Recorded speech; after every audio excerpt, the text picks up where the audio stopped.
Abu Nawas tetap bisa mencari solusi. Mimpi buruk yang dialami oleh Baginda Raja Harun ar-Rasyid tadi malam menyebabkan Abu Nawas diusir dari negeri Baghdad. Abu Nawas tidak berdaya. Bagaimanapun ia harus segera menyingkir meninggalkan negeri Baghdad hanya karena mimpi. Masih jelas terngiang-ngiang kata-kata Baginda Raja di telinga Abu Nawas. Tadi malam aku bermimpi bertemu dengan seorang laki-laki tua. Ia mengenakan jubah putih. Ia berkata bahwa negerinya akan ditimpa bencana bila orang yang bernama Abu Nawas masih tetap tinggal di negeri ini. Dia harus diusir dari negeri ini sebab orang itu membawa kesialan. Ia boleh kembali ke negerinya dengan syarat tidak boleh dengan berjalan kaki, berlari, merangkak, melompat-lompat, dan menunggang keledai atau binatang tunggangan yang lain. Dengan bekal yang diperkirakan cukup, Abu Nawas kemudian mulai meninggalkan rumah dan istrinya. Istri Abu Nawas hanya bisa mengiringi kepergian suaminya dengan derayan air mata. Sudah 2 hari penuh Abu Nawas mengendarai keledainya. Bekal yang dibawanya pun mulai. Abu Nawas tidak terlalu meresapi pengusiran dirinya dengan kesedihan yang terlalu mendalam. Sebaliknya Abu Nawas merasa bertambah yakin bahwa Tuhan yang Maha Perkasa akan segera menolong keluar dari kesulitan yang sedang melilit pikirnya. Bukankah tiada seorang teman pun yang lebih baik daripada Allah Subhanahu wa Ta'ala dalam saat-saat seperti itu? Setelah beberapa hari Abu Nawas berada di negeri orang, ia mulai diserang rasa rindu yang menyayat-nyayat hatinya. Rasa rindu itu makin lama makin menderu-deru seperti dinginnya jam harir, sulit untuk dibendung. Memang tak ada jalan keluar yang lebih baik daripada berpikir. Tetapi dengan akal apakah ia harus melepaskan diri? Begitu tanya Abu Nawas dalam hati. Apakah aku akan meminta bantuan orang lain dengan cara menggendongku dari negeri ini sampai ke istana Baginda? Rasanya tidak. Tidak akan ada seorang pun yang sanggup melakukannya. Aku harus bisa menolong diriku sendiri tanpa melibatkan orang lain, pikir Abu Nawas. Pada hari ke-19 Abu Nawas menemukan cara yang tidak termasuk larangan Baginda Raja Harun ar-Rasyid. Setelah segala sesuatunya dipersiapkan, Abu Nawas berangkat menuju ke negerinya sendiri. Perasaan rindu dan senang menggumpal jadi satu. Kerinduan yang selama ini melecut-lecut semakin menggila karena Abu Nawas sudah tahu semakin dekat dengan kampung halaman. Mengetahui Abu Nawas bisa pulang kembali, penduduk negeri gembira. Desas-desus tentang kembalinya Abu Nawas segera menyebar secepat bau semerbak bunga yang menyerbu hidung. Kabar kepulangan Abu Nawas juga sampai ke telinga Baginda Raja Harun al-Rasyid. Baginda juga merasa gembira mendengar berita itu, tetapi dengan alasan yang sama sekali berbeda. Rakyat gembira melihat Abu Nawas pulang kembali karena mereka mencintainya. Sedangkan Baginda Raja gembira mendengar Abu Nawas pulang kembali karena beliau merasa yakin kali ini pasti Abu Nawas tidak akan bisa mengelak dari hukuman. Namun Baginda amat sangat kecewa dan merasa terpukul melihat cara Abu Nawas pulang ke negerinya. Baginda sama sekali tidak pernah membayangkan kalau Abu Nawas ternyata bergelayut di bawah perut keledai, sehingga Abu Nawas terlepas dari sanksi hukuman yang akan dijatuhkan karena memang tidak bisa dikatakan telah melanggar larangan Baginda Raja karena Abu Nawas tidak mengendarai keledai.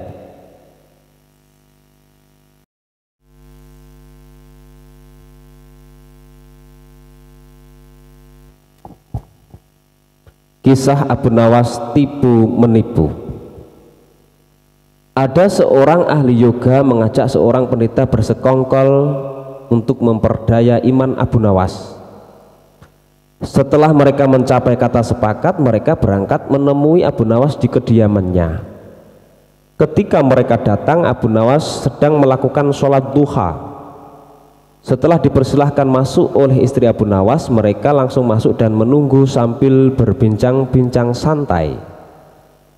Seusai sholat, Abu Nawas menyambut mereka. Abu Nawas dan para tamunya pun bercakap-cakap sejenak.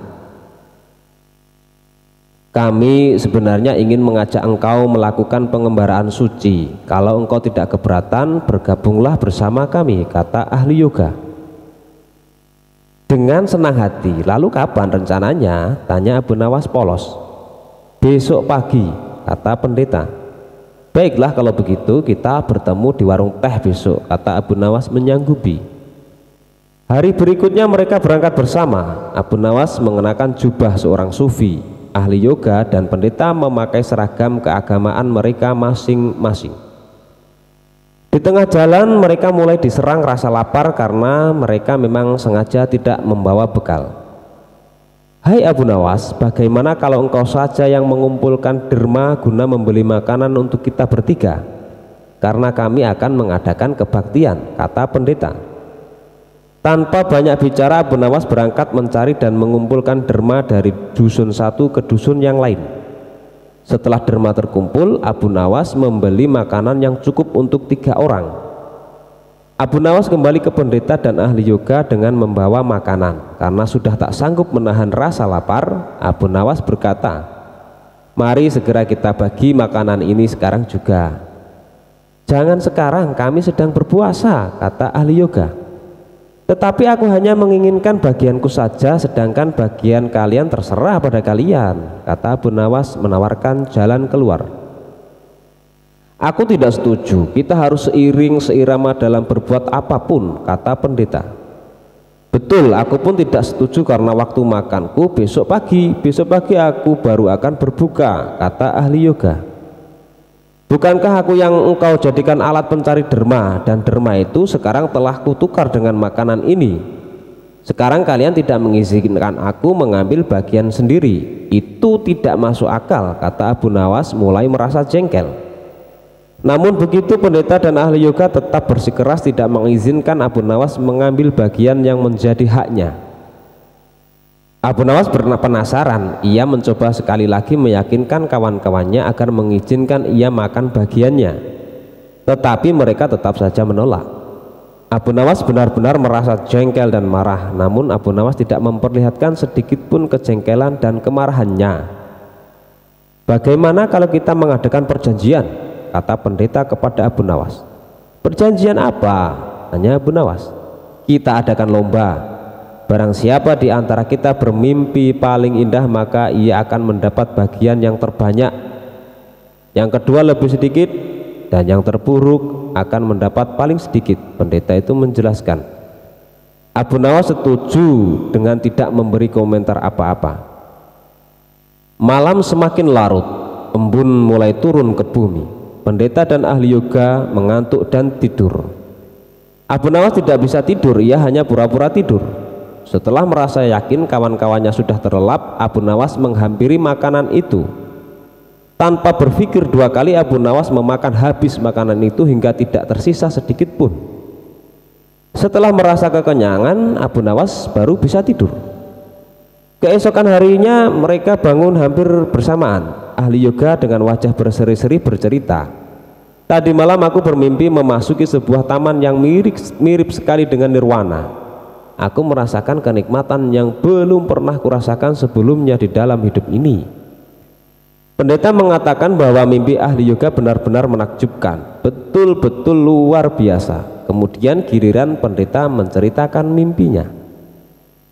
Aku seolah-olah menembus ruang dan waktu, dan ternyata memang benar. Aku secara tidak sengaja berhasil menyusup ke masa silam di mana pendiri agamaku hidup. Aku bertemu dengan beliau dan yang lebih membahagiakan adalah aku diberkatinya. Ahli yoga pun memuji kehebatan mimpi dari pendeta tersebut. Abu Nawas hanya diam, ia bahkan tidak merasa tertarik sedikit pun. Karena Abu Nawas belum juga buka mulut, pendeta dan ahli yoga mulai tidak sabar untuk menanyakan mimpi Abu Nawas. Kalian tentu tahu Nabi Daud alaihi salam. Beliau adalah seorang nabi yang ahli berpuasa.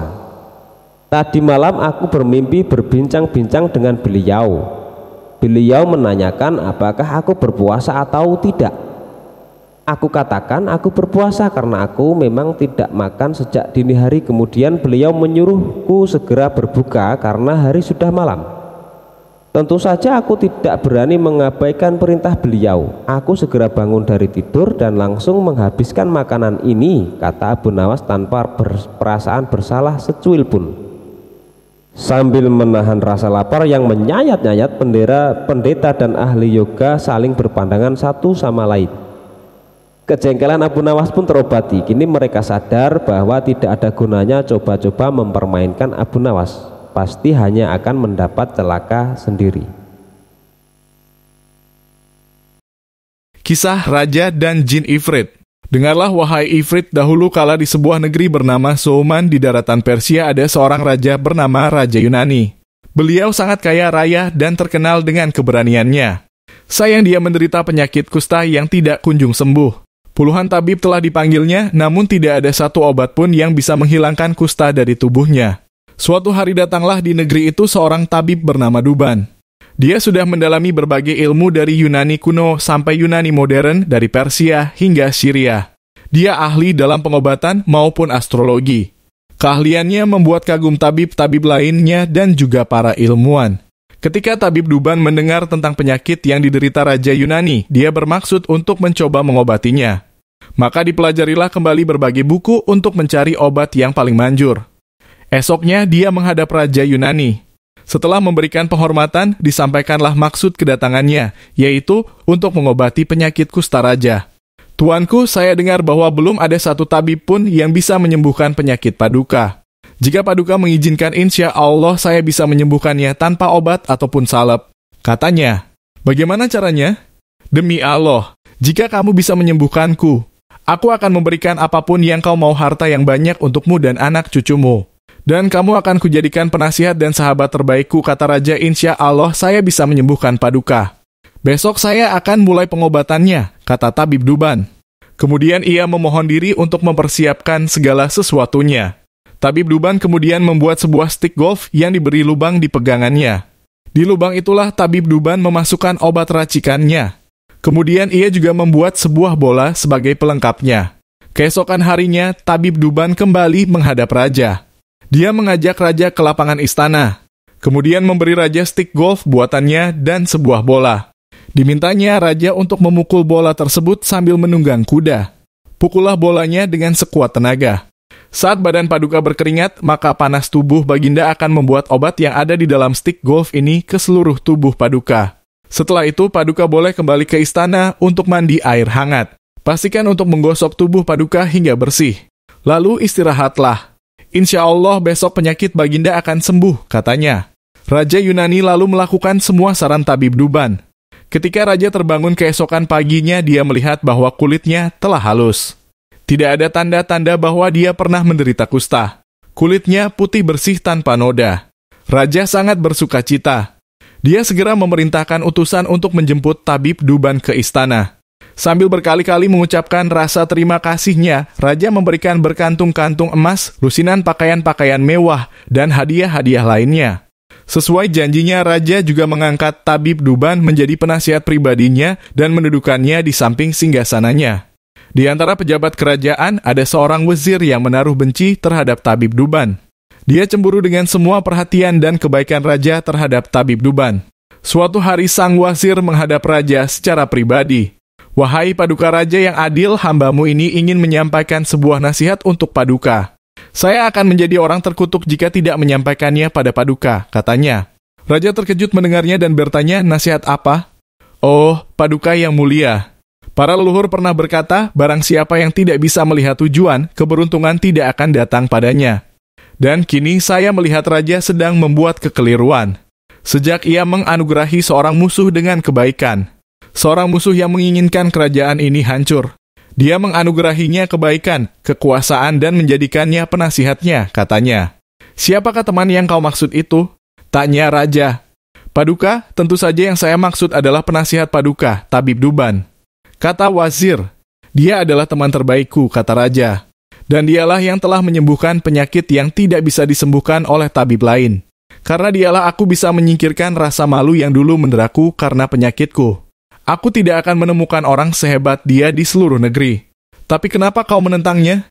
Aku telah memerintahkan pegawaiku untuk memberikannya gaji 1.000 keping emas setiap bulannya, dan bahkan jika aku memberikan sebagian kerajaanku padanya, masih tidak akan cukup mewakili rasa terima kasihku. Oh tuanku, bagaimana kau yakin bahwa dia tidak menipumu? Sesungguhnya aku mengatakan hal ini karena rasa baktiku padamu, kata wazir. Benarkah tidak ada maksud lain dari perkataanmu ini, wahai wazir? Aku takut kau melakukan ini karena rasa cemburu. Jika aku mengikuti nasihatmu, aku takut aku akan menyesal seperti seorang suami yang membunuh burung kakak tuanya. Aku akan menceritakan kisahnya padamu, kata raja. Maka, oh Ifrit, raja pun memulai ceritanya.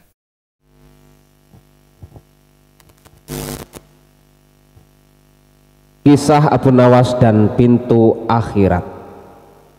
Tidak seperti biasa, hari itu Baginda tiba-tiba ingin menyamar menjadi rakyat biasa. Beliau ingin menyaksikan kehidupan di luar istana tanpa sepengetahuan siapapun agar lebih leluasa bergerak. Baginda mulai keluar istana dengan pakaian yang amat sangat sederhana, layaknya seperti rakyat jelata. Di sebuah perkampungan beliau melihat beberapa orang berkumpul.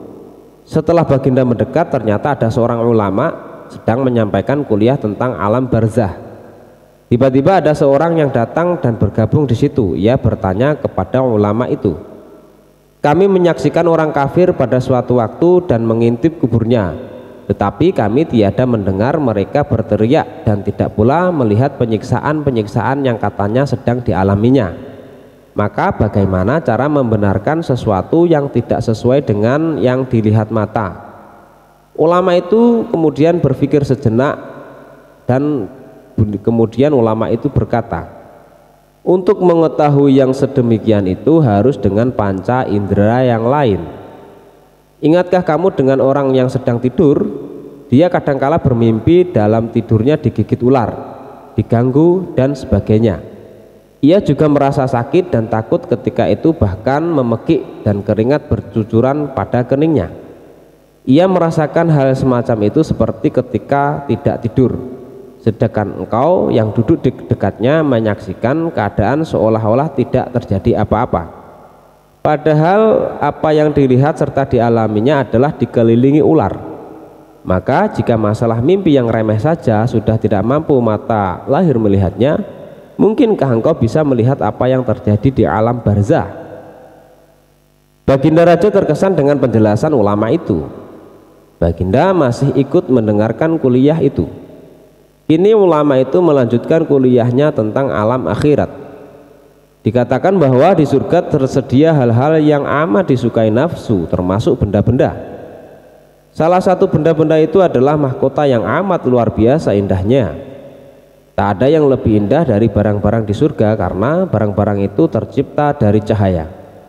Saking indahnya maka satu mahkota jauh lebih bagus dari dunia dan isinya. Baginda makin terkesan. Beliau kemudian pulang ke istana.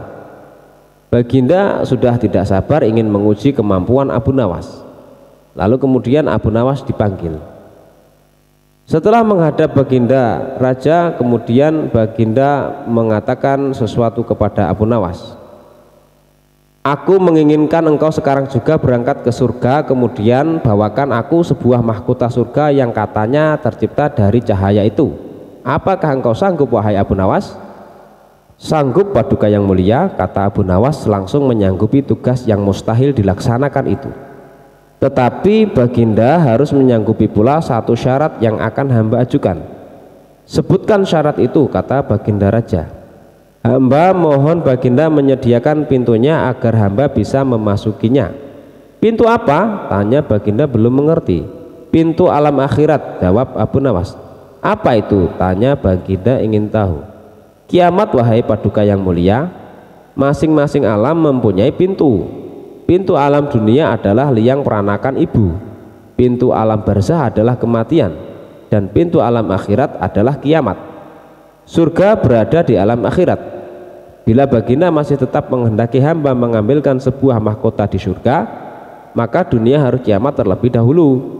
Mendengar penjelasan Abu Nawas, Baginda Raja terdiam. Di sela-sela kebingungan Baginda Raja Harun al-Rasyid, Abu Nawas bertanya lagi, "Masihkah Baginda menginginkan mahkota dari surga?" Baginda raja tidak menjawab. Beliau diam 1000 bahasa. Sejenak kemudian Abu Nawas mohon diri karena Abu Nawas sudah tahu jawabannya. Dan ini adalah kisah Abu Nawas dan menteri bertelur. Pada suatu hari Sultan Harun al-Rasyid memanggil 10 orang menterinya. Kalian tahu di depan istana ini ada sebuah kolam. Aku akan memberikan masing-masing sebutir telur kepada kalian. Menyelamlah kalian ke dalam kolam itu dan kemudian serahkanlah telur-telur itu kepadaku. Apabila kamu muncul ke permukaan nanti, aku ingin tahu kepandaian Abu Nawas. Kemudian Sultan menyuruh memanggil Abu Nawas ke istananya. Kepada Abu Nawas dan ke 10 orang menterinya itu Sultan bertitah, kamu sekalian aku perintahkan turun ke kolam itu, menyelam, dan apabila muncul ke permukaan serahkanlah kepadaku sebutir telur ayam. Barang siapa tidak menyerahkan telur, niscaya mendapatkan hukuman dariku. Mencari telur di dalam air, pikir Abu Nawas sambil memandang kepada menteri-menteri itu. Mereka tampak ta'zim dan siap melaksanakan perintah. Adakah ayam betina di dalam kolam itu? Hari malam pun telah tiba. Keesokan harinya pagi, benar-benar menteri-menteri itu menyelam ke dalam kolam. Dan ketika muncul dari kolam, masing-masing membawa sebutir telur dan menyerahkan kepada Sultan. Abu Nawas tidak kunjung muncul ke permukaan. Ia berenang kesana kesini mencari telur. Dikoreknya dinding kolam, namun tak juga ditemukannya. Setelah capek mengitari dasar kolam, terpikir dalam benaknya bahwa ia dianiaya oleh Sultan. Maka ia pun berdoa kepada Tuhan mohon keselamatan. Keluarlah ia dari kolam dan naik ke daratan. Di depan Sultan ia berkokok-kokok dan berjalan laksana seekor ayam jantan. Hai Abu Nawas, mana janjimu? Kata Sultan. Semua orang ini masing-masing telah menyerahkan sebutir telur kepadaku, hanya kamu yang tidak. Oleh karena itu kamu akan aku beri hukuman. Sembah Abu Nawas, ya Tuanku Syah Alam, yang mempunyai telur adalah ayam betina. Hamba ini adalah ayam jantan. Membawa anak ayam jantan lagi pula berkokok. Telur hanya dapat dihasilkan oleh ayam betina. Jika ayam betina tidak berjantan, bagaimanakah ia dapat bertelur? Demi mendengar alasan Abu Nawas, Sultan pun tidak bisa berkata apa-apa karena memang sangat tepat. Sultan dan semua menterinya hanya bisa garuk-garuk kepala yang tidak gatal itu.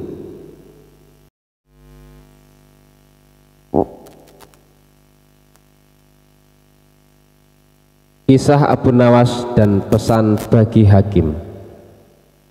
Bapaknya Abu Nawas adalah seorang penghulu kerajaan Baghdad bernama Maulana. Pada suatu hari bapaknya Abu Nawas yang sudah tua itu sakit parah dan akhirnya meninggal dunia. Abu Nawas dipanggil ke istana. Ia diperintah oleh Sultan untuk mengubur jenazah bapaknya itu sebagaimana adat Syekh Maulana. Apa yang dilakukan Abu Nawas hampir tiada bedanya dengan Kadi Maulana, baik mengenai tata cara memandikan jenazah hingga mengkafani, menyolati dan mendoakannya.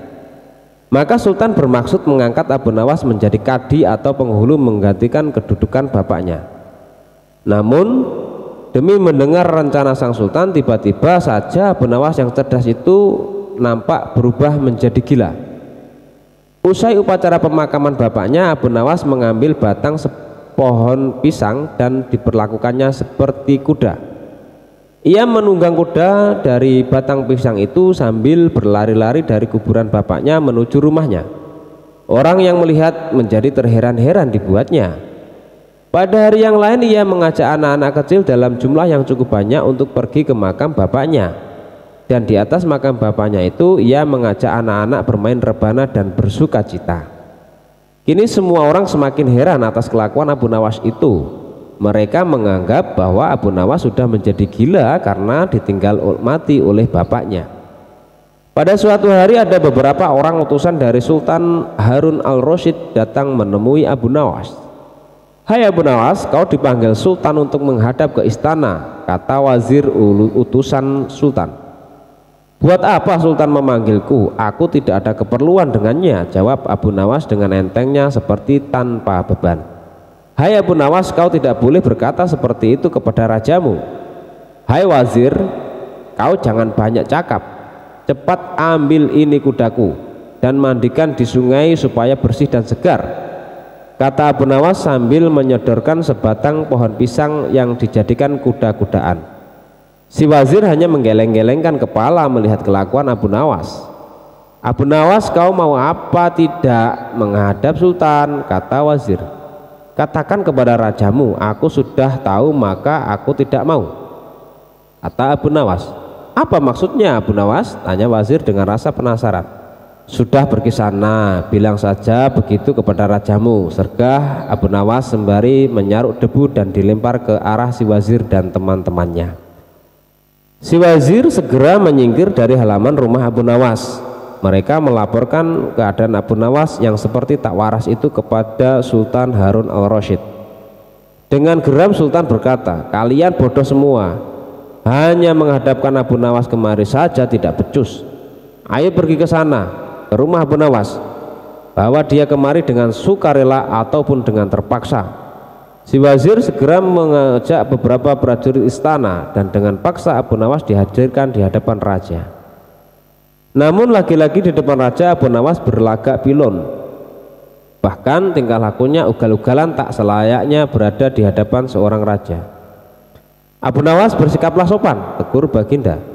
Ya Baginda, tahukah Anda? Apa Abu Nawas? Baginda, terasi itu asalnya dari udang. Kurang ajar kau menghinaku, Nawas.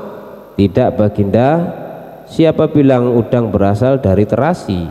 Baginda merasa dilecehkan. Ia naik pitam dan segera memberi perintah kepada para pengawalnya.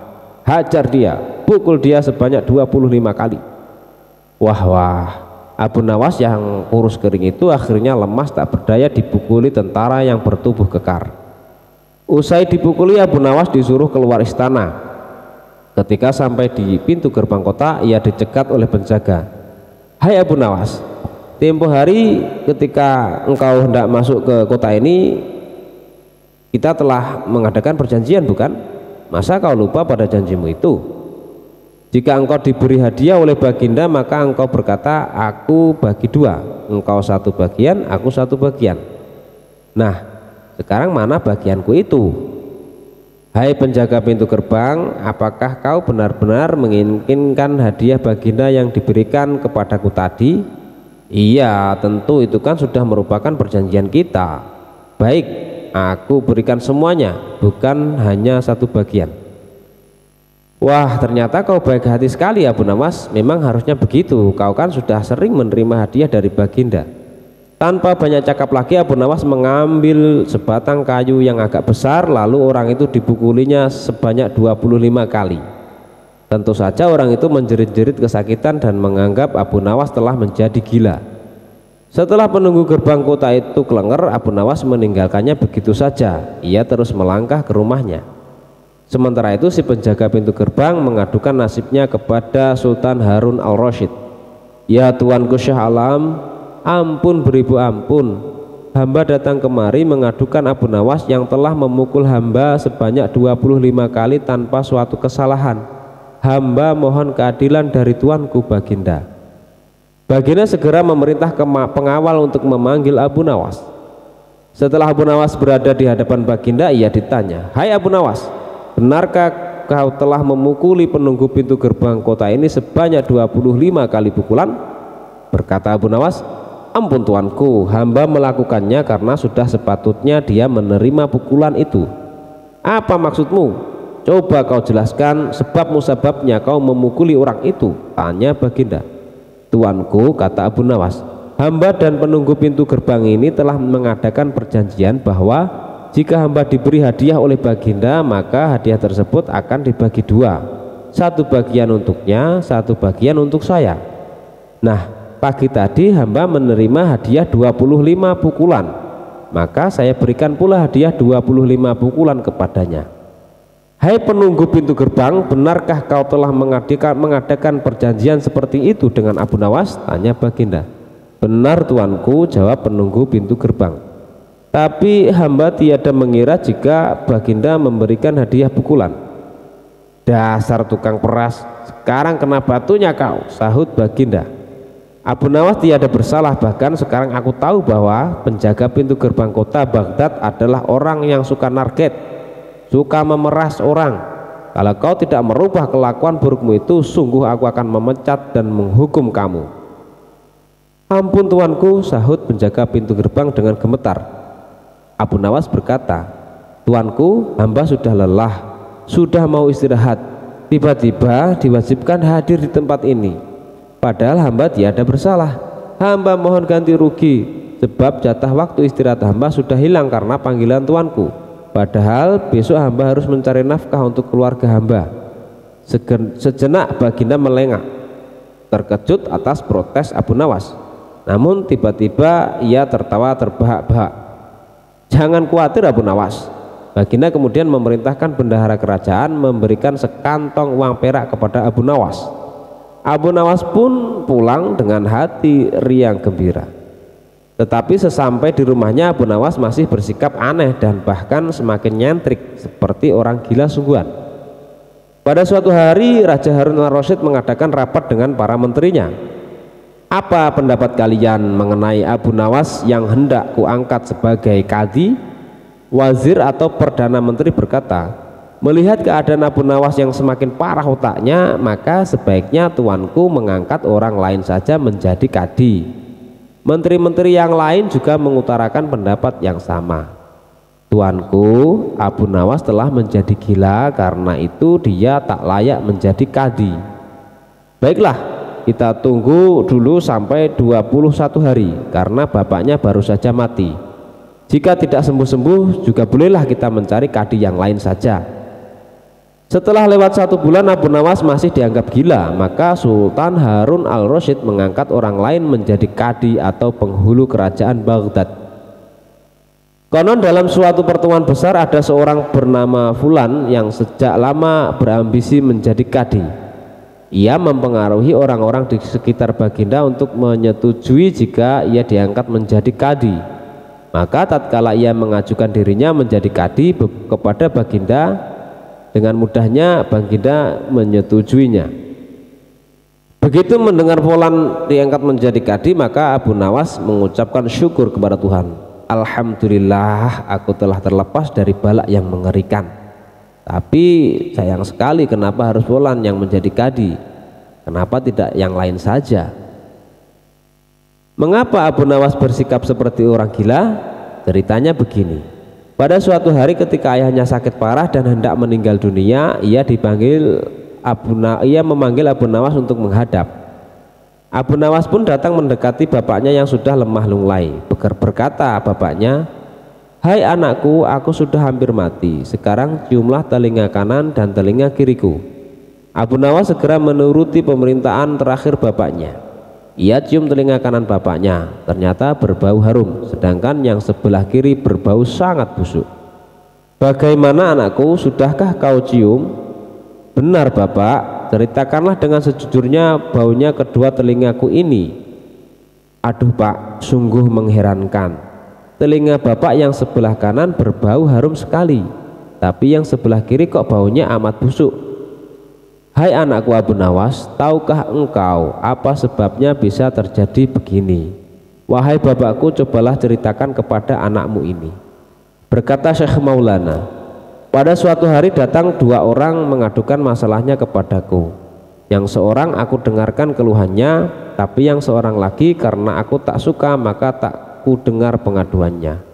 Inilah resiko menjadi kadi. Jika kelak kau suka menjadi kadi, maka kau akan mengalami hal yang sama. Namun jika kau tidak suka menjadi kadi, maka buatlah alasan yang masuk akal agar engkau tidak dipilih sebagai kadi oleh Sultan Harun al-Rasyid. Tapi tak bisa tidak, Sultan Harun al-Rasyid pastilah tetap memilih kamu sebagai kadi. Nah, itulah sebabnya Abu Nawas berpura-pura menjadi gila, hanya untuk menghindarkan diri agar tidak diangkat menjadi kadi. Seorang kadi atau penghulu pada masa itu kedudukannya seperti hakim yang memutus suatu perkara. Walaupun Abu Nawas tidak menjadi kadi, namun dia sering diajak konsultasi oleh sang raja untuk memutuskan suatu perkara. Bahkan ia kerap sekali dipaksa datang ke istana hanya sekedar untuk menjawab pertanyaan baginda raja yang aneh-aneh dan tidak masuk akal. Kisah Abu Nawas akan dihukum pancung. Cita-cita atau obsesi menghukum Abu Nawas sebenarnya masih bergolak. Namun Baginda merasa kehabisan akal untuk menjebak Abu Nawas. Seorang penasihat kerajaan kepercayaan Baginda Raja menyarankan agar Baginda memanggil seorang ilmuwan ulama yang berilmu tinggi untuk menandingi Abu Nawas. Pasti masih ada peluang untuk mencari kelemahan Abu Nawas. Menjebak pencuri harus dengan pencuri dan ulama dengan ulama. Baginda menerima usul yang cemerlang itu dengan hati bulat. Setelah ulama yang berilmu tinggi berhasil ditemukan, Baginda Raja menanyakan cara terbaik menjerat Abu Nawas. Ulama itu memberitahu cara-cara yang paling jitu kepada Baginda Raja. Baginda Raja manggut-manggut setuju. Wajah Baginda tidak lagi murung. Apalagi ulama itu menegaskan bahwa ramalan Abu Nawas tentang takdir kematian Baginda Raja sama sekali tidak mempunyai dasar yang kuat. Tiada seorang pun manusia yang tahu kapan dan bumi akan mati, apalagi tentang ajal seseorang. Ulama andalan Baginda Raja mulai mengadakan persiapan seperlunya untuk memberikan pukulan fatal bagi Abu Nawas. Siasat pun dijalankan sesuai rencana. Abu Nawas terjerembab ke pangkuan siasat sang ulama. Abu Nawas melakukan kesalahan yang bisa menghantarnya ke tiang gantungan atau tempat pemancungan. Benarlah peribahasa yang berbunyi, sebandai-pandai tupai melompat pasti suatu saat akan terpeleset. Kini Abu Nawas benar-benar mati kutu. Sebentar lagi ia akan dihukum mati karena jebakan sang ilmuwan ulama. Benarkah Abu Nawas sudah keok? Kita lihat saja nanti. Banyak orang yang merasa simpati atas nasib Abu Nawas, terutama orang-orang miskin dan tertindas yang pernah ditolongnya. Namun derai air mata para pecinta dan pengagung Abu Nawas tak akan mampu menghentikan hukuman mati yang akan dijatuhkan. Baginda Raja Harun al-Rasyid benar-benar menikmati kemenangannya. Belum pernah Baginda terlihat seriang sekarang. Keyakinan orang banyak bertambah mantap. Hanya satu orang yang tetap tidak yakin bahwa hidup Abu Nawas akan berakhir setragis itu, yaitu istri Abu Nawas. Bukankah Allah Azza wa Jalla lebih dekat daripada urat leher? Tidak ada yang tidak mungkin bagi Allah yang maha gagah, dan kematian adalah mutlak urusannya. Semakin dekat hukuman mati bagi Abu Nawas, orang banyak semakin resah. Tetapi bagi Abu Nawas malah sebaliknya. Semakin dekat hukuman bagi dirinya, semakin tenang hatinya. Malah Abu Nawas nampak setenang air di danau di pagi hari. Baginda Raja tahu bahwa ketenangan yang ditampilkan Abu Nawas hanyalah merupakan bagian dari tipu dayanya. Tetapi Baginda Raja telah bersumpah pada diri sendiri bahwa beliau tidak akan terkecoh untuk kedua kalinya. Sebaliknya Abu Nawas juga yakin selama nyawa masih melekat maka harapan akan terus menyertainya. Tuhan tidak mungkin menciptakan alam semesta ini tanpa ditaburi harapan-harapan yang menjanjikan, bahkan dalam keadaan yang bagaimanapun gentingnya. Keyakinan seperti inilah yang tidak dimiliki oleh Baginda Raja dan ulama itu. Seketika suasana menjadi hening sewaktu Baginda Raja memberikan sambutan tentang akan dilaksanakan hukuman mati atas diri terpidana Abu Nawas. Kemudian tanpa memperpanjang waktu lagi, Baginda Raja menanyakan permintaan terakhir Abu Nawas. Dan pertanyaan inilah yang paling dinanti-nantikan Abu Nawas. Adakah permintaan yang terakhir? Ada Paduka yang mulia, jawab Abu Nawas singkat. Sebutkan, kata Baginda. Sudilah kiranya hamba diperkenankan memilih hukuman mati yang hamba anggap cocok, wahai Baginda yang mulia, pinta Abu Nawas.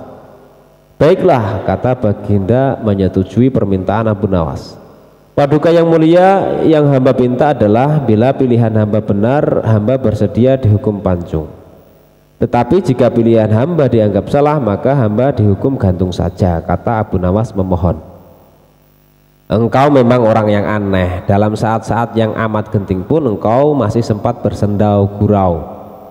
Tetapi ketahuilah bagiku segala tipu muslihatmu hari ini tak akan bisa membawamu kemana-mana, kata Baginda sambil tertawa. Hamba tidak bersenda gurau Paduka yang mulia, kata Abu Nawas bersungguh-sungguh. Baginda makin terpingkal-pingkal, namun belum selesai Baginda Raja tertawa-tawa, Abu Nawas berteriak dengan nyaring, hamba minta dihukum pancung. Semua yang hadir kaget. Orang yang banyak belum mengerti mengapa Abu Nawas membuat keputusan itu. Tetapi kecerdasan otak Baginda Raja menangkap sesuatu yang lain, sehingga tawa Baginda yang semula berderai-derai mendadak terhenti. Kening Baginda berkenyit mendengar ucapan Abu Nawas. Baginda Raja tidak berani menarik kata-katanya karena telah disaksikan oleh ribuan rakyatnya. Beliau sudah terlanjur mengabulkan Abu Nawas menentukan hukuman mati yang paling cocok untuk dirinya. Kini kesempatan Abu Nawas membela diri. Baginda yang mulia, hamba tadi mengatakan bahwa hamba akan dihukum pancung. Kalau pilihan hamba benar, maka hamba dihukum gantung. Tetapi di manakah letak kesalahan pilihan hamba sehingga hamba harus dihukum gantung? Padahal hamba telah memilih hukuman pancung. Olah kata Abu Nawas memaksa Baginda Raja dan ulama itu tercengang.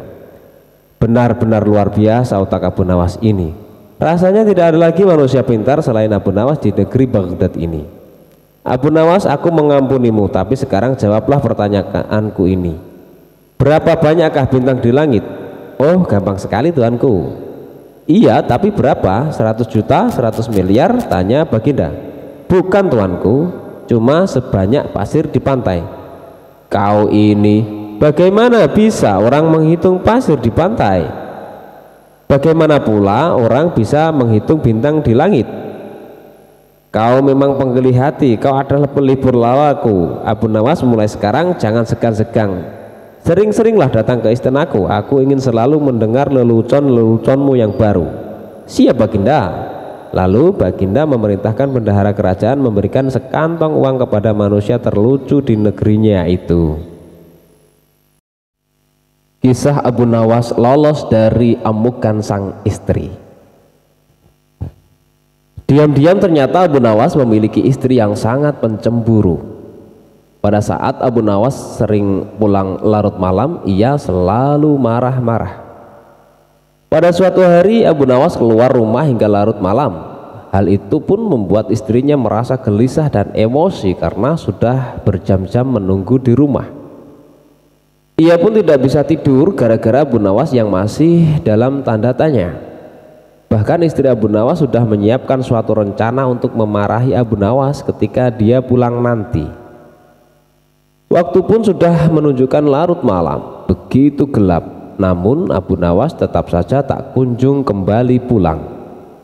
Tiba-tiba saja dalam kondisi yang seperti itu terdengar suara yang seperti orang hendak masuk dari jendela rumah yang terbuat dari kayu itu. Mendengar suara itu, istri Abu Nawas pun langsung siap siaga untuk melancarkan aksinya. Ia menuju jendela sambil memegang sepotong kayu berukuran lumayan besar. Ia berpikir bahwa Abu Nawas sengaja masuk rumah melalui jendela karena takut dimarahi olehnya. Tak lama kemudian masuklah seseorang melalui jendela yang ukurannya relatif kecil. Dalam kondisi yang sangat gelap, wajah orang tersebut tak kelihatan. Akan tetapi istri Abu Nawas yang sudah terlanjur tersulut emosinya langsung saja memukulkan kayu ke orang tersebut. Ia memukul secara membabi buta hingga membuat orang yang dikira suaminya itu jatuh tak berdaya. Ampun, ampun, ujar orang tersebut. Tentu saja karena pukulan yang membabi buta yang dilakukan oleh istri Abu Nawas tersebut membuat orang tadi terkapar di lantai. Istri Abu Nawas pun merasa sangat puas dengan tindakannya ini. Ia menganggap bahwa tindakannya setimpal atas kesalahan suaminya si Abu Nawas. Ayo cepat bangun, lain kali jangan diulangi lagi dengan pulang larut malam, kata istri Abu Nawas dengan nada membentak. Setelah ditunggu beberapa menit, orang tersebut tak juga bangkit-bangkit. Maka mulailah istri Abu Nawas menjadi penasaran. Dalam pencahayaan yang kurang, ia mencoba melihat dengan seksama orang yang dipukulinya tadi. Betapa kagetnya istri Abu Nawas, ternyata orang itu bukanlah suaminya. Ia tak mengenali wajah orang yang dipukulinya. Dalam kondisi itu istri Abu Nawas pun menyebut orang itu sebagai seorang pencuri dan berteriak dengan keras, "Ada pencuri, tolong, tolong!" teriak istri Abu Nawas. Kontan saja teriakan istri Abu Nawas tersebut membuat para warga berhamburan keluar untuk menangkap pencuri. Tak lama kemudian beberapa warga pergi ke rumah Abu Nawas. Mereka lantas meringkus pencuri yang sudah tidak berdaya di lantai. Para warga pun merasa kaget melihat kejadian itu. Ada seorang pencuri yang ditaklukkan oleh seorang wanita. Pencuri itu babak belur terkena pukulan dari istri Abu Nawas. Wah, hebat sekali, pencuri ini sampai terbaring tak berdaya di lantai. Mungkin butuh waktu berminggu-minggu agar bisa pulih kembali, kata salah satu warga. "Maaf Pak, saya tak bermaksud menyakitinya, apalagi sampai separah itu. Hanya kekeliruan saja Pak," kata istri Abu Nawas. "Keliru bagaimana?" tanya warga. "Waktu itu ia masuk melalui jendela dapur. Saya kira suami saya yang baru pulang berpesta dengan teman-temannya, makanya saya langsung gebuk," jelas istri Abu Nawas. Tak berapa lama kemudian Abu Nawas pun datang di tengah-tengah mereka. Setelah mendengar cerita tentang seorang pencuri yang babak belur dihajar istrinya, ia pun tersenyum kecil dan bersyukur. "Untung saja bukan saya yang dihajar, makanya jangan main pukul, beginilah akibatnya," kata Abu Nawas. Namun demikian Abu Nawas cukup bangga dengan keberanian istrinya yang sanggup melumpuhkan seorang pencuri.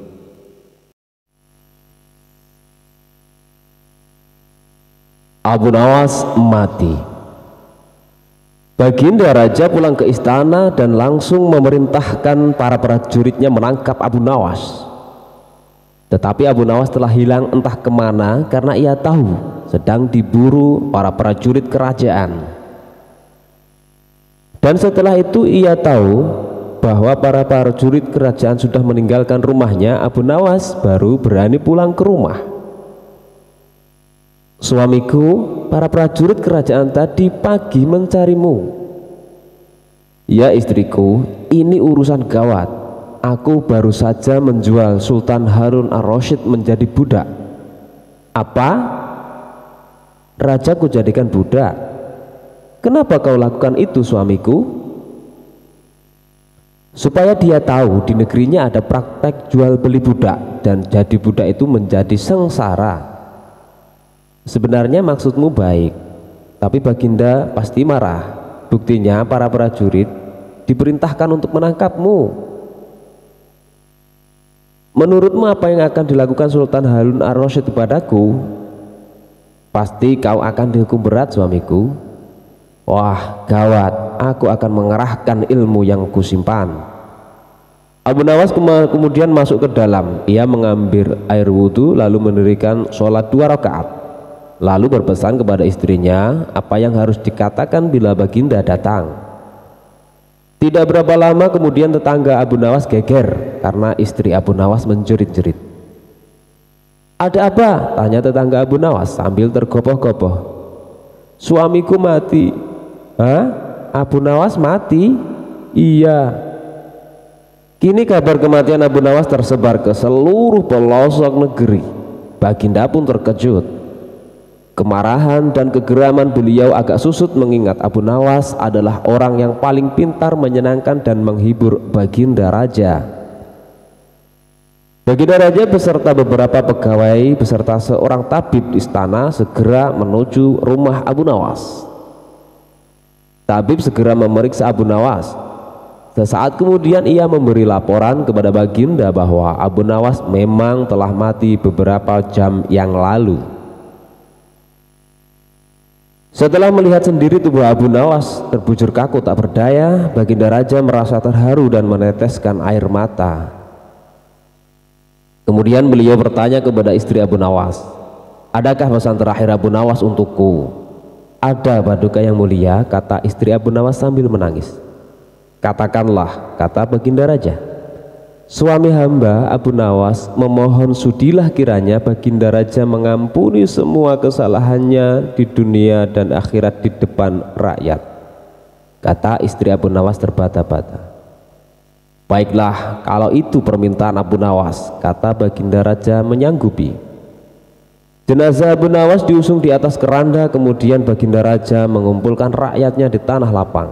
Beliau berkata, "Wahai rakyatku, dengarkanlah bahwa hari ini aku, Sultan Harun al-Rasyid, telah memaafkan segala kesalahan Abu Nawas yang telah diperbuat terhadap diriku dari dunia hingga akhirat, dan kalianlah sebagai saksinya." Tiba-tiba dari keranda yang terbungkus kain hijau terdengar suara keras, "Syukur." Seketika pengusung jenazah ketakutan, apalagi melihat Abu Nawas bangkit berdiri seperti mayat hidup. Seketika rakyat yang berkumpul itu pun lari tunggang langgang bertuburkan dan banyak yang jatuh tergilir. Abu Nawas sendiri segera berjalan ke hadapan Baginda. Pakaiannya yang putih-putih bikin Baginda sadar juga. Kau sebenarnya mayat hidup atau memang kau hidup lagi?" tanya Baginda dengan gemetar. "Hamba masih hidup, tuanku. Hamba mengucapkan terima kasih yang tak terhingga atas pengampunan tuanku." "Jadi kau masih hidup?" "Iya Baginda, segar bukar, buktinya kini hamba merasa lapar dan ingin segera pulang." "Kurang ajar, ilmu apa yang kamu pakai wahai Abu Nawas?" "Ilmu dari Maha Guru Sufi, guru hamba yang sudah meninggal dunia." Ajarkanlah itu kepadaku." "Tidak mungkin Baginda, hanya guru hamba yang mampu melakukannya, hamba tidak bisa mengajarkannya sendiri." "Dasar pelit!" Baginda menggerutu kecewa dan kemudian pergi meninggalkan Abu Nawas kembali ke istananya.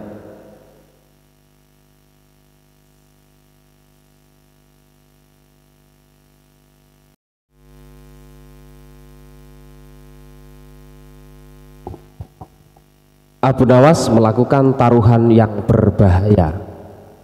Pada suatu sore ketika Abu Nawas ke warung teh, kawan-kawannya sudah berada di situ.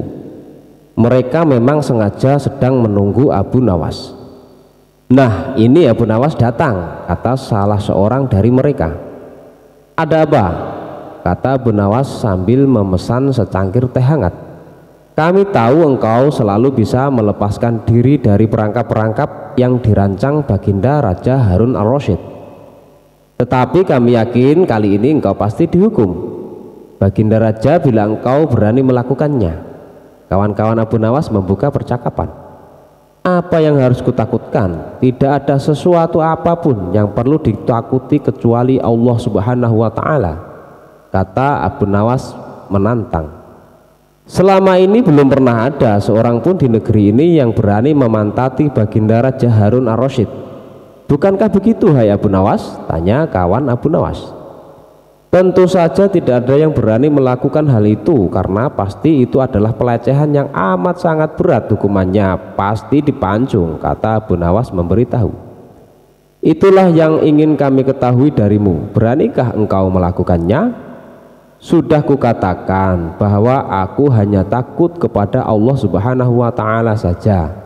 Sekarang apa taruhannya bila aku bersedia melakukannya?" Abu Nawas ganti bertanya. 100 keping uang emas. Di samping itu Baginda harus tertawa tatkala engkau pantati," kata mereka. Abu Nawas pulang setelah menyanggupi tawaran yang amat sangat berbahaya itu. Kawan-kawan Abu Nawas tidak yakin Abu Nawas sanggup membuat Baginda Raja tertawa, apalagi ketika dipantati. Kayaknya kali ini Abu Nawas harus berhadapan dengan Al-Gojo pemenggal kepala. Minggu depan Baginda Raja Harun al-Rasyid akan mengadakan jamuan kenegaraan. Para menteri, pegawai istana, dan orang-orang dekat Baginda diundang, termasuk Abu Nawas. Abu Nawas merasa hari-hari berlalu dengan cepat karena ia harus menciptakan jalan keluar yang paling aman bagi keselamatan lehernya dari pedang Al-Gojo. Tetapi bagi kawan-kawan Abu Nawas, hari-hari terasa amat panjang karena mereka tak sabar menunggu pertaruhan yang amat mendebarkan itu. Persiapan-persiapan di halaman istana sudah dimulai. Baginda Raja menginginkan perjamuan nanti meriah karena Baginda juga mengundang raja-raja dari negeri sahabat. Ketika hari yang dijanjikan tiba, semua tamu sudah datang kecuali Abu Nawas. Kawan-kawan Abu Nawas yang menyaksikan dari jauh merasa kecewa karena Abu Nawas tidak hadir. Namun ternyata mereka keliru. Abu Nawas bukannya tidak datang, tetapi terlambat, sehingga Abu Nawas duduk di tempat yang paling belakang. Ceramah-ceramah yang mengesankan mulai disampaikan oleh para ahli pidato, dan tibalah giliran baginda Raja Harun ar-Rasyid menyampaikan pidatonya. Seusai menyampaikan pidato, baginda melihat Abu Nawas duduk sendirian di tempat yang tidak ada karpetnya. Karena merasa heran, baginda bertanya, "Mengapa engkau tidak duduk di atas karpet?" "Paduka yang mulia, hamba haturkan terima kasih atas perhatian baginda. Hamba sudah merasa cukup bahagia duduk di sini," kata Abu Nawas. "Wahai Abu Nawas, majulah dan duduklah di atas karpet. Nanti pakaianmu kotor karena duduk di atas tanah," baginda raja menyarankan. "Ampun tuanku yang mulia, sebenarnya hamba ini sudah duduk di atas karpet." Baginda pun bingung mendengar pengakuan Abu Nawas, karena baginda melihat sendiri Abu Nawas duduk di atas lantai. "Karpet mana yang engkau maksudkan itu, wahai Abu Nawas?" tanya baginda masih bingung. "Karpet hamba sendiri tuanku yang mulia. Sekarang hamba selalu membawa karpet karena kemanapun hamba pergi," kata Abu Nawas seolah-olah menyimpan misteri. "Tetapi sejak tadi aku belum melihat karpet yang engkau bawa," kata baginda raja bertambah bingung. "Baiklah baginda yang mulia, kalau memang ingin tahu maka dengan senang hati hamba akan menunjukkan kepada paduka yang mulia," kata Abu Nawas sambil beringsut-ringsut ke depan. Setelah cukup dekat dengan baginda, Abu Nawas berdiri kemudian menungging menunjukkan potongan karpet yang ditempelkan di bagian pantatnya. Abu Nawas kini seolah-olah memantati baginda Raja Harun ar-Rasyid. Melihat ada sepotong karpet menempel di pantat Abu Nawas, baginda raja tak bisa membendung tawa sehingga beliau terpingkal-pingkal diikuti oleh para undangan. Menyaksikan kejadian yang menggelikan itu, kawan-kawan Abu Nawas merasa kagum. Namun mereka harus rela melepas 100 keping uang emas untuk Abu Nawas karena mereka kalah dalam taruhan tersebut.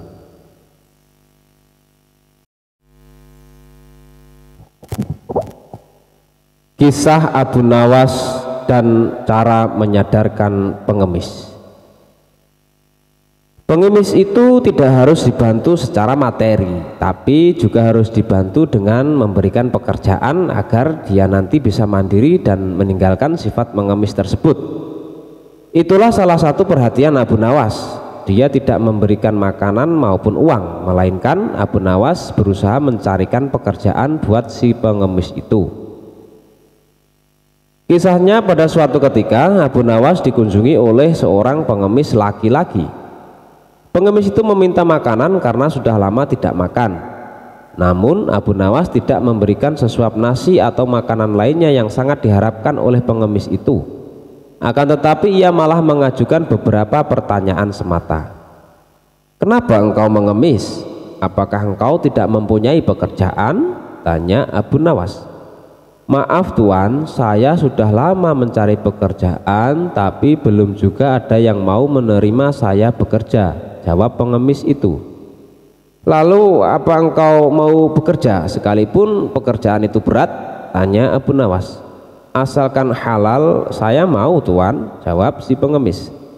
Akhirnya Abu Nawas mengantarkan pengemis itu menemui sahabatnya, yaitu yang bernama Abu Wardah. Singkat cerita, pengemis itu diminta bekerja untuk mencabut rumput.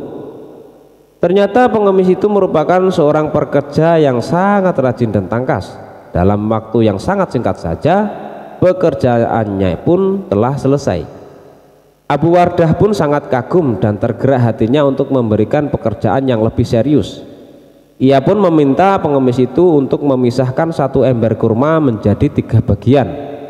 Yang bagus diletakkan di keranjang pertama, sementara yang lumayan bagus diletakkan di keranjang kedua, dan kurma yang jelek diletakkan di keranjang ketiga. Namun ia lupa tidak memberikan penjelasan kepada pengemis itu tentang perbedaan antara yang baik dan yang jelek.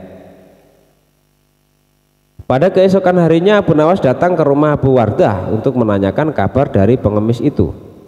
Ia pun menjelaskan bahwa pengemis itu sangat rajin dan terampil mencabut rumput di ladang, sehingga dirinya menyimpulkan bahwa pengemis itu adalah pekerja yang baik.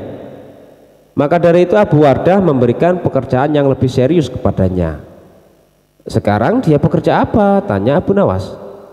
"Tadi malam saya suruh untuk memisahkan kurma-kurma menjadi 3 bagian.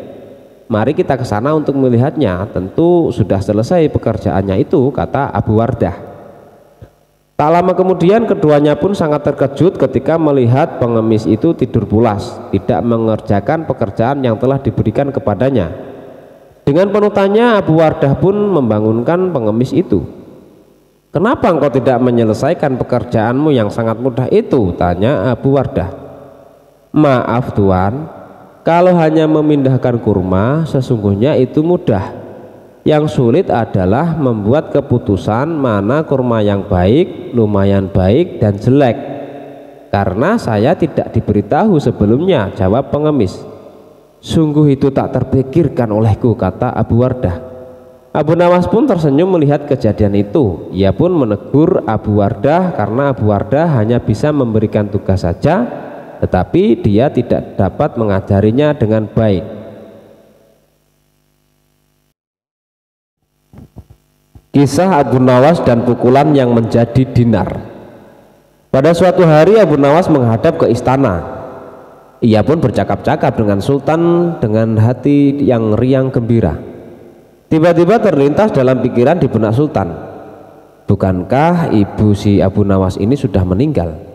Aku ingin mencoba kepandaiannya sekali lagi. Aku ingin menyuruh dia membawa ibunya ke istanaku ini. Kalau berhasil akan aku beri hadiah 100 dinar. Hai Abu Nawas," titah Sultan Harun al-Rasyid, "besok bawalah ibumu ke istanaku. Nanti aku beri engkau hadiah 100 dinar. Abu Nawas pun sangat kaget. Bukankah beliau sudah tahu kalau ibuku sudah meninggal? Tapi mengapa beliau memerintahkan itu, pikirnya. Namun dasar Abu Nawas, ia menyanggupi saja perintah itu. "Baiklah tuanku, esok pagi hamba akan bawa ibu hamba menghadap kemari," jawabnya mantap. Setelah itu ia pun mohon diri. Sesampai di rumah setelah makan dan minum, ia pergi lagi. Dijelajahinya sudut-sudut negeri itu, menyusuri jalan, lorong, dan kampung untuk mencari seorang perempuan tua yang akan dijadikan sebagai ibu angkat. Rupanya tidak mudah menemukan sesosok perempuan tua. Setelah memeras tenaga mengayun langkah ke sana kemari hingga lelah, barulah ia menemukan yang dicari. Perempuan itu adalah seorang pedagang kue apem di pinggir jalan yang sedang memasak kue-kue dagangannya. Dihampirinya perempuan tua itu. "Hai ibu, bersediakah engkau kujadikan ibu angkat?" kata Abu Nawas. "Kenapa engkau berkata demikian?" tanya si ibu tua itu. "Apa alasannya?" Maka diceritakanlah perihal dirinya yang mendapat perintah dari Sultan agar membawa ibunya ke istana, padahal ibunya sudah meninggal. Abu Nawas juga bercerita bahwa dia dijanjikan akan membagi 2 hadiah dari Sultan yang akan diterimanya dengan ibu tua tersebut. "Uang itu dapat ibu simpan untuk bekal meninggal bila sewaktu-waktu dipanggil Tuhan," kata Abu Nawas. "Baiklah," kata si ibu tua itu, "aku sanggup memenuhi permintaanmu itu." Setelah itu Abu Nawas menyerahkan sebuah tasbih dengan pesan agar terus menghitung biji tasbih itu meskipun di depan Sultan, dan jangan menjawab pertanyaan yang diajukan. Sebelum meninggalkan perempuan itu, Abu Nawas mewanti-wanti agar rencana ini tidak sampai gagal. Untuk itu ia akan menggendong perempuan tua itu ke istana. "Baiklah anakku, moga-moga Tuhan memberkatimu," kata si ibu tua itu, "dan terutama kepada ibuku." Keesokan harinya, pagi-pagi sekali Abu Nawas sudah sampai di istana lalu memberikan salam kepada Sultan. "Assalamualaikum ya tuanku Syah Alam." "Waalaikumsalam Abu Nawas," jawab Sultan. Setelah itu Sultan memandang Abu Nawas. Bukan main terkejutnya Sultan melihat Abu Nawas menggendong seorang perempuan tua. "Siapa yang kamu gendong itu?" tanya Sultan Harun al-Rasyid. "Dia adalah ibuku," kata Abu Nawas. "Benarkah itu ibumu?" "Benar tuanku, inilah ibuku. Beliau sudah tua dan kakinya lemah dan tidak mampu berjalan kemari, padahal rumahnya sangat jauh. Itulah sebabnya hamba menggendong ibu kemari," kata Abu Nawas sambil mendudukkan ibu tua itu di hadapan sang raja. Setelah duduk, ibu tua itu pun segera memegang tasbih dan segera menghitung biji tasbih tanpa henti, meski Sultan mengajukan beberapa pertanyaan kepadanya. Tentu saja Sultan tersinggung. "Ibumu ini sangat tidak sopan, Abu Nawas. Lagi pula apa yang dikatakannya itu sampai tidak mau berhenti." "Sembah Abu Nawas ya tuanku Syah Alam, suami ibu hamba ini 99 banyaknya. Beliau sengaja menghafal nama-nama mereka satu persatu dan tidak akan berhenti sebelum selesai semuanya." Demi mendengar ucapan Abu Nawas itu perempuan itu pun melempar tasbih dan bersembah datang kepada Sultan. "Ya tuanku Syah Alam," katanya, "adapun hamba ini dari muda sampai tua begini hanya seorang suami hamba. Apabila sekarang ini berada di hadapan tuanku itu adalah atas permintaan Abu Nawas. Dia berpesan agar hamba menghitung-hitung biji tasbih dan tidak menjawab pertanyaan tuanku.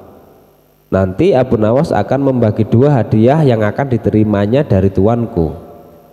Begitu mendengar ucapan perempuan tua itu, Sultan tertawa dan menyuruh memukul Abu Nawas 100 kali. Ketika perintah itu akan dilaksanakan, Abu Nawas minta izin untuk dipertemukan dengan Sultan. "Ya tuanku, hukuman apakah yang akan tuanku jatuhkan kepada hamba ini? Karena engkau berjanji kepadaku akan membawa ibumu kemari, aku pun berjanji akan memberi hadiah uang 100 dinar. Tapi karena kamu tidak bisa memenuhi janjimu, dapatlah engkau 100 kali pukulanku," kata Sultan.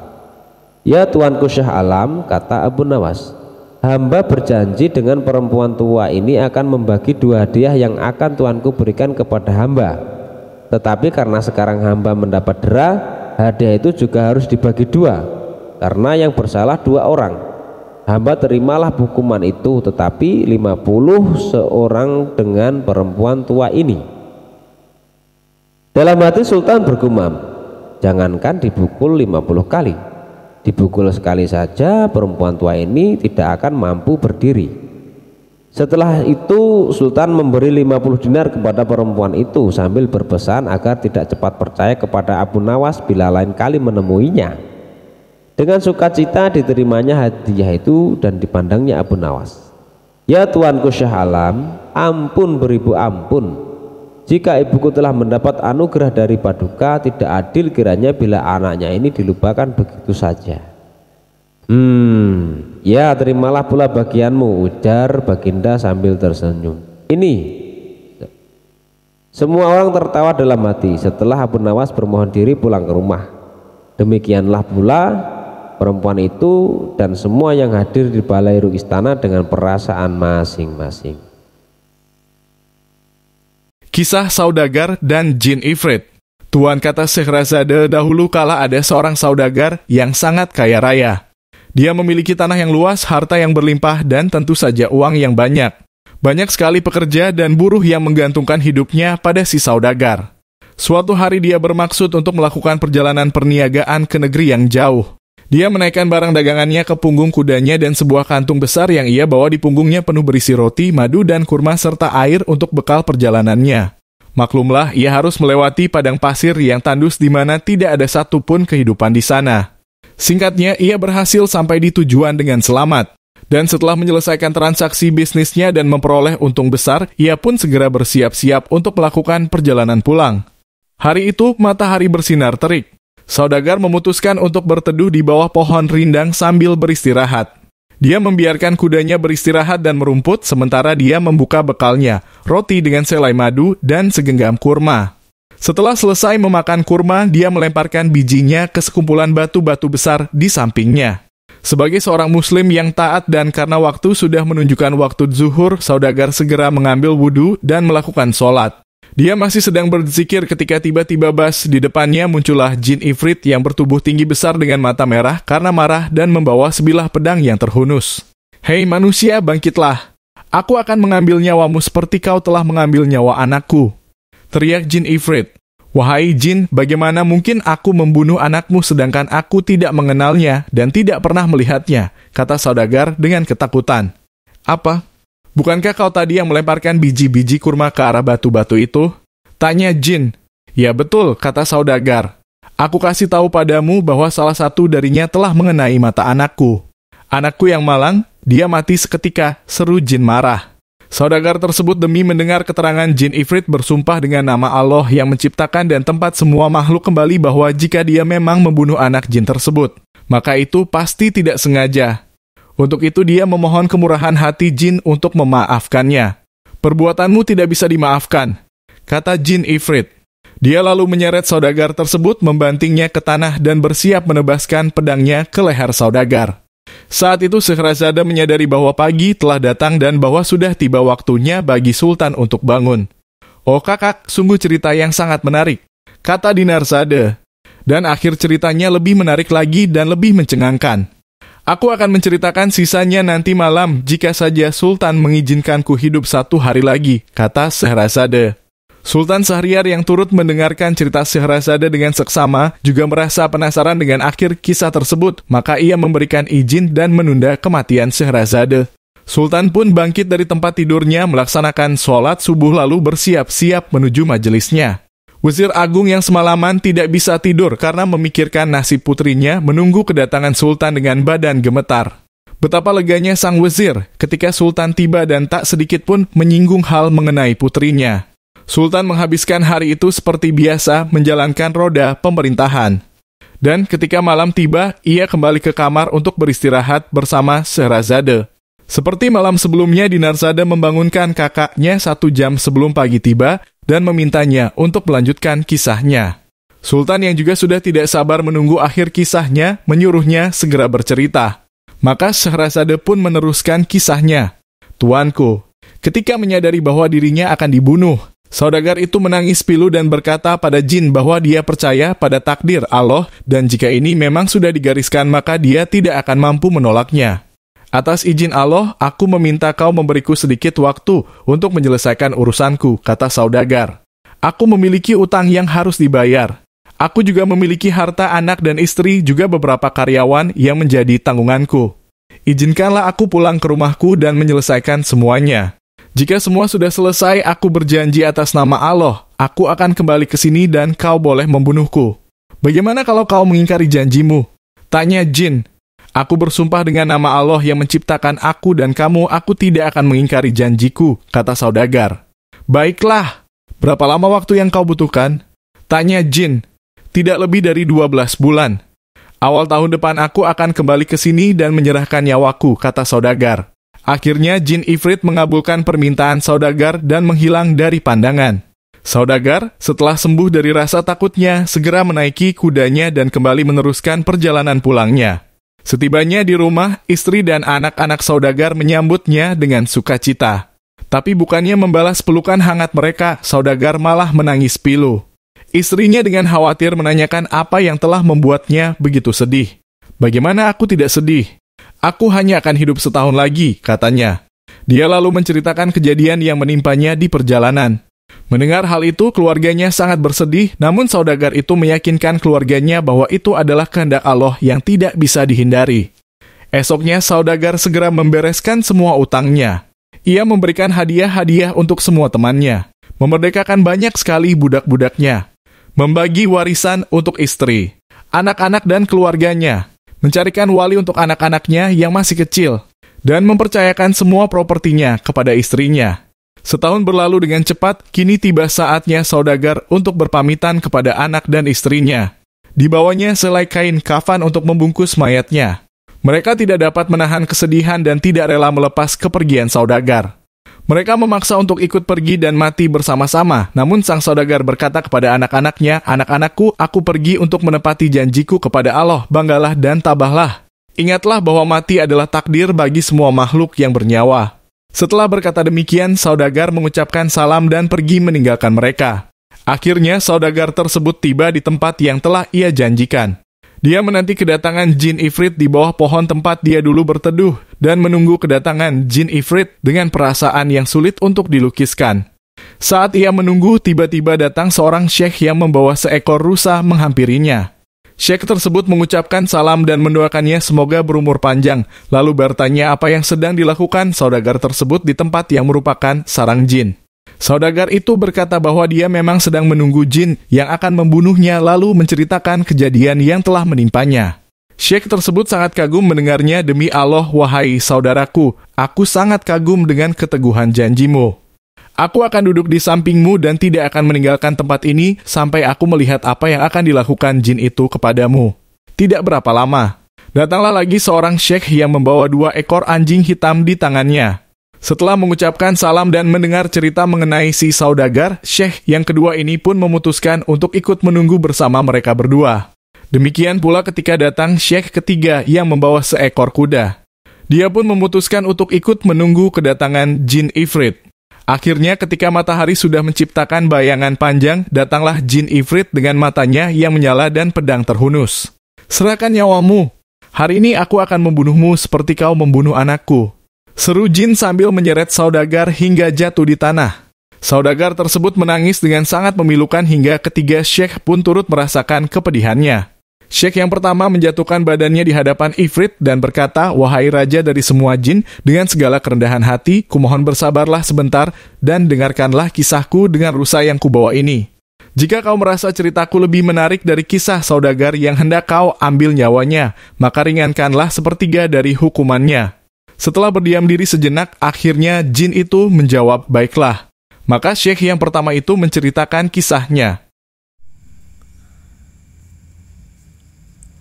Abu Nawas mengemban tugas yang berat dari sang raja. Abu Nawas belum kembali, kata istrinya ia bersama seorang pendeta dan seorang ahli yoga sedang melakukan pengembaraan suci. Padahal saat ini Baginda amat membutuhkan bantuan Abu Nawas. Beberapa hari terakhir ini Baginda merencanakan membangun istana di awang-awang. Karena sebagian dari raja-raja negeri sahabat telah membangun bangunan-bangunan yang sangat luar biasa. Baginda tidak ingin menunggu Abu Nawas lebih lama lagi. Beliau mengutus beberapa orang kepercayaannya untuk mencari Abu Nawas. Mereka tidak berhasil menemukan Abu Nawas karena Abu Nawas ternyata sudah berada di rumah ketika mereka baru saja berangkat. Abu Nawas menghadap Baginda Raja Harun ar-Rasyid. Baginda amat riang. Saking gembiranya, beliau mengajak Abu Nawas bergurau. Setelah saling tukar-menukar cerita-cerita lucu, lalu Baginda mulai mengutarakan rencananya. Aku sangat ingin membangun istana di awang-awang agar aku lebih terkenal di antara raja-raja yang lain. Adakah kemungkinan keinginanku itu terwujud, wahai Abu Nawas? Tidak ada yang tidak mungkin dilakukan di dunia ini, Paduka yang mulia, kata Abu Nawas berusaha mengikuti arah pembicaraan Baginda. Kalau menurut pendapatmu hal itu tidak mustahil diwujudkan, maka aku serahkan sepenuhnya tugas ini kepadamu, kata Baginda dan dengan merasa puas. Abu Nawas terperanjat. Ia menyesal telah mengatakan kemungkinan mewujudkan istana di awang-awang. Tetapi nasi telah menjadi bubur. Kata-kata yang telah terlanjur didengar oleh Baginda tidak mungkin ditarik kembali. Baginda memberi waktu Abu Nawas beberapa minggu. Rasanya tak ada yang lebih berat bagi Abu Nawas kecuali tugas yang diembannya sekarang. Jangankan membangun istana di langit, membangun sebuah gubuk kecil pun sudah merupakan hal yang mustahil dikerjakan. Hanya Tuhan saja yang mampu melakukannya, begitu gumam Abu Nawas. Hari-hari berlalu seperti biasa. Tak ada yang dikerjakan Abu Nawas kecuali memikirkan bagaimana membuat Baginda merasa yakin kalau yang dibangun itu benar-benar istana di langit. Seluruh ingatannya dikerahkan dan dihubung-hubungkan. Abu Nawas bahkan berusaha menjangkau masa kanak-kanaknya, sampai ia ingat bahwa dulu ia pernah bermain layang-layang. Dan inilah yang membuat Abu Nawas girang. Abu Nawas tidak menyia-nyiakan waktu lagi. Ia bersama beberapa kawannya merancang layang-layang raksasa berbentuk persegi 4. Setelah rampung, baru Abu Nawas melukis pintu-pintu serta jendela-jendela dan juga ornamen-ornamen lainnya. Ketika semua selesai, Abu Nawas dan kawan-kawannya menerbangkan layang-layang raksasa itu dari suatu tempat yang dirahasiakan. Begitu layang-layang raksasa berbentuk istana itu mengapung di angkasa, penduduk negeri gempar. Baginda Raja girang bukan kepalang. Benarkah Abu Nawas berhasil membangun istana di langit? Dengan tidak sabar beliau didampingi beberapa orang pengawal bergegas menemui Abu Nawas. Abu Nawas berkata dengan bangga, "Paduka yang mulia, istana pesanan Paduka telah rampung." "Wah, engkau benar-benar hebat, wahai Abu Nawas," kata Baginda memuji Abu Nawas. "Terima kasih, wahai Baginda yang mulia," kata Abu Nawas. "Lalu bagaimana caranya aku ke sana?" tanya Baginda. "Dengan tambang, Paduka yang mulia," kata Abu Nawas. "Kalau begitu siapkan tambang itu sekarang. Aku ingin segera melihat istanaku dari dekat," kata Baginda tidak sabar. "Maafkan hamba, Paduka yang mulia. Hamba kemarin lupa memasang tambang itu, sehingga seorang kawan hamba tertinggal di sana dan tidak bisa turun," kata Abu Nawas. "Bagaimana dengan engkau sendiri, Abu Nawas? Dengan apa engkau turun ke bumi?" tanya Baginda. "Dengan menggunakan sayap, Paduka yang mulia," kata Abu Nawas dengan bangga. "Kalau begitu buatkan aku sayap supaya aku bisa terbang ke sana," kata Baginda. "Paduka yang mulia, sayap itu hanya bisa diciptakan dalam mimpi," kata Abu Nawas menjelaskan.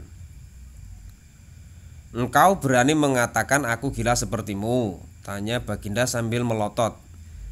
"Iya Baginda, kurang lebih seperti itu," jawab Abu Nawas tangkas. "Apa maksudmu?" tanya Baginda lagi. Baginda tahu bahwa membangun istana di awang-awang adalah pekerjaan yang mustahil dilaksanakan, tetapi Baginda tetap menyuruh hamba mengerjakannya. Sedangkan hamba juga tahu bahwa pekerjaan itu mustahil dikerjakan, tetapi hamba tetap menyaguhi titah Baginda yang tidak masuk akal itu. Kata Abu Nawas berusaha meyakinkan Baginda. Tanpa menoleh, Baginda Raja kembali ke istana diiringi oleh para pengawalnya. Abu Nawas berdiri sendirian sambil memandang ke atas melihat istana terapung di awang-awang. "Sebenarnya siapa di antara kita yang gila?" tanya Abu Nawas mulai jengkel. "Hamba kira kita berdua sama-sama tidak waras," jawab Raja dengan tegasnya.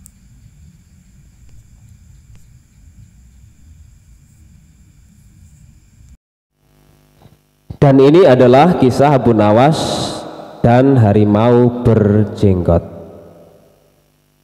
"Hai Abu Nawas," seru Khalifah Harun al-Rasyid, "sekarang juga kamu harus dapat mempersembahkan kepadaku seekor harimau berjenggot. Jika gagal, aku bunuh kau." Kata-kata itu merupakan perintah sultan yang diucapkan dengan penuh tegas dan kegeraman. Dari bentuk mulutnya ketika mengucapkan kalimat itu jelas betapa sultan menaruh dendam kesumat kepada Abu Nawas yang telah berkali-kali mempermainkan dirinya dengan cara-cara yang sangat kurang ajar. Perintah itu merupakan cara Baginda untuk dapat membunuh Abu Nawas. "Ya tuanku Syah Alam," jawab Abu Nawas, "semua perintah Paduka akan hamba laksanakan, namun untuk yang satu ini hamba mohon waktu 8 hari. "Baik," kata Baginda. Alkisah pulanglah Abu Nawas ke rumah. Agaknya ia sudah menangkap gelagat bahwa raja sangat marah kepadanya.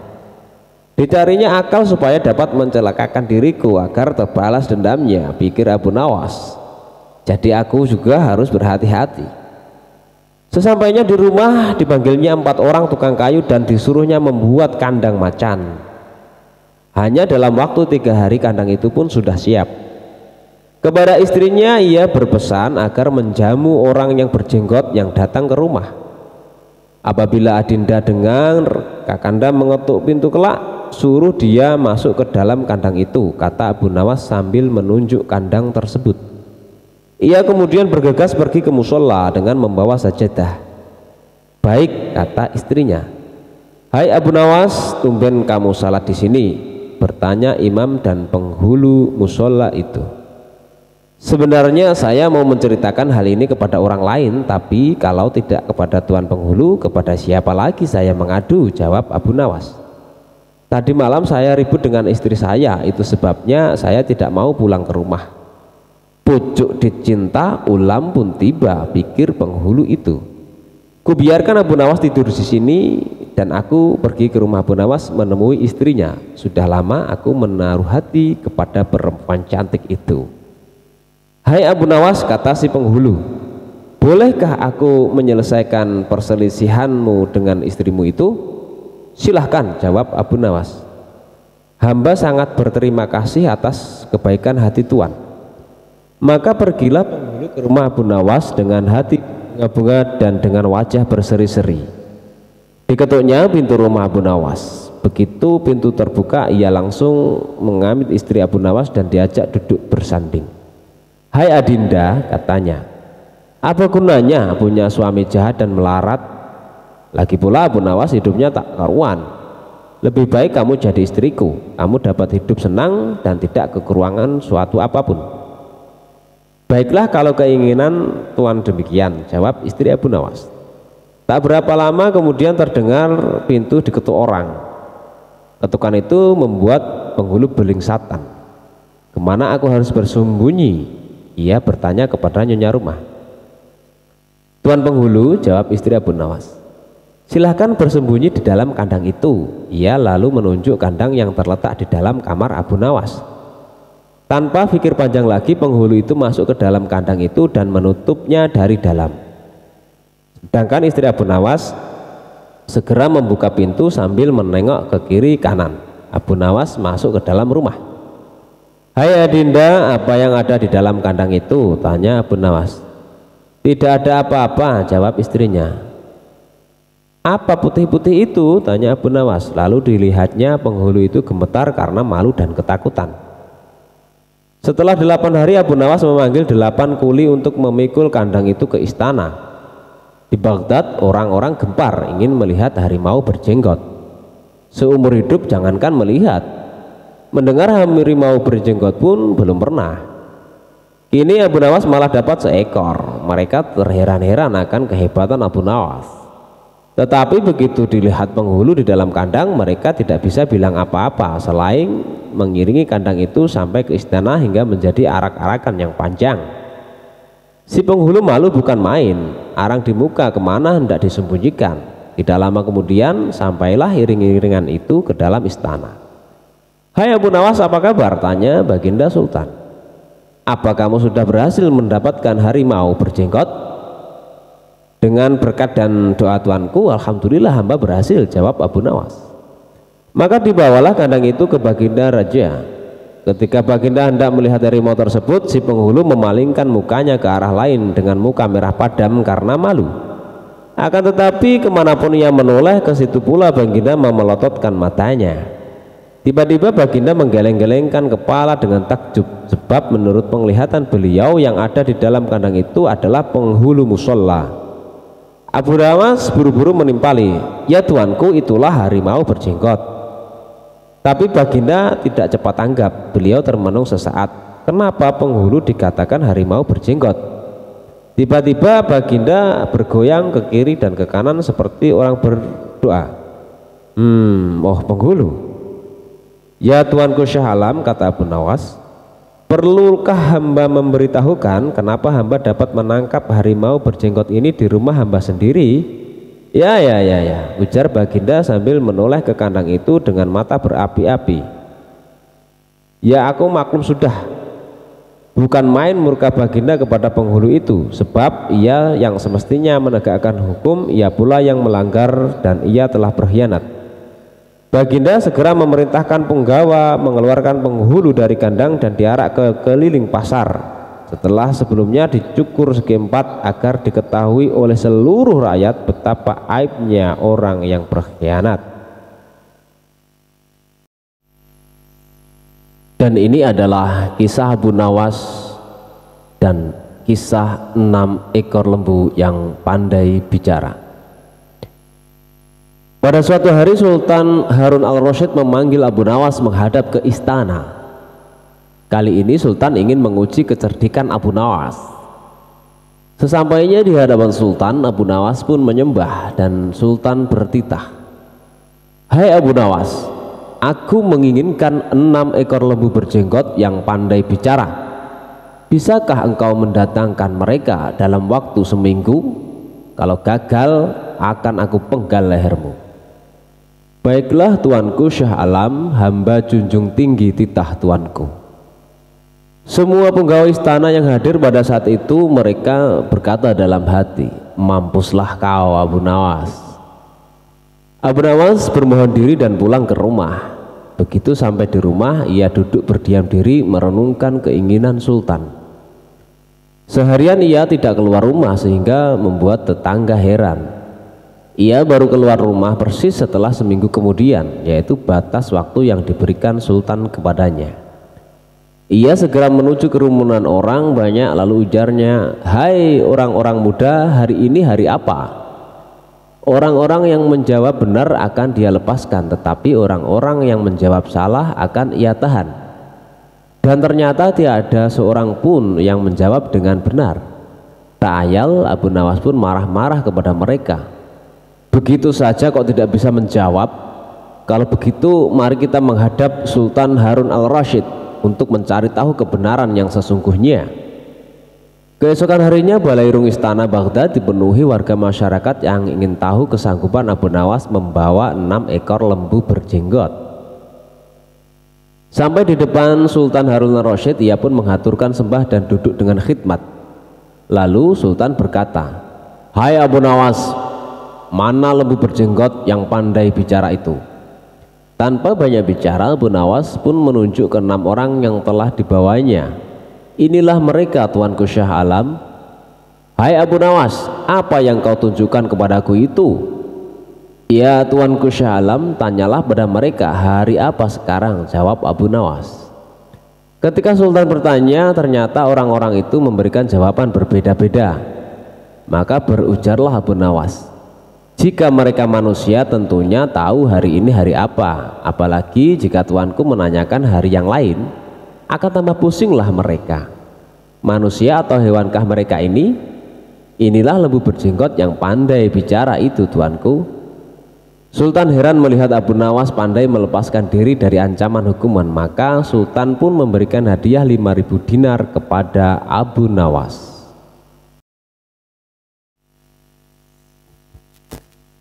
Kisah Abu Nawas hukum berdasarkan mimpi. Bukanlah Abu Nawas namanya kalau kehabisan akal pada saat terdesak dan juga pada saat terjepit. Meskipun dikelilingi pembesar-pembesar kerajaan, tapi tetap saja akalnya main demi menunjukkan kebenaran ke semua orang. Salah satu kisahnya adalah ketika Abu Nawas harus menghentikan sepak terjang sang hakim yang tidak adil sama sekali, yaitu hukum berdasarkan mimpi.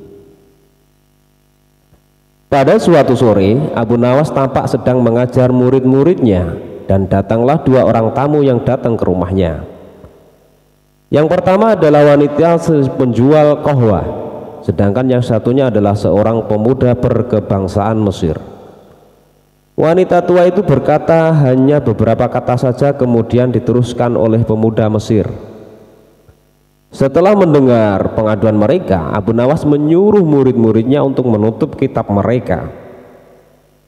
"Sekarang pulanglah kalian dan ajaklah teman-teman kalian datang kepadaku pada malam hari ini sambil membawa cangkul, penggali, kapak, dan martil serta batu," ujar Abu Nawas. Meskipun para murid merasa heran dengan perintah gurunya, namun mereka tetap patuh dengan perintah sang guru. Pada malam harinya mereka datang ke rumah Abu Nawas dengan membawa peralatan yang diminta oleh sang guru.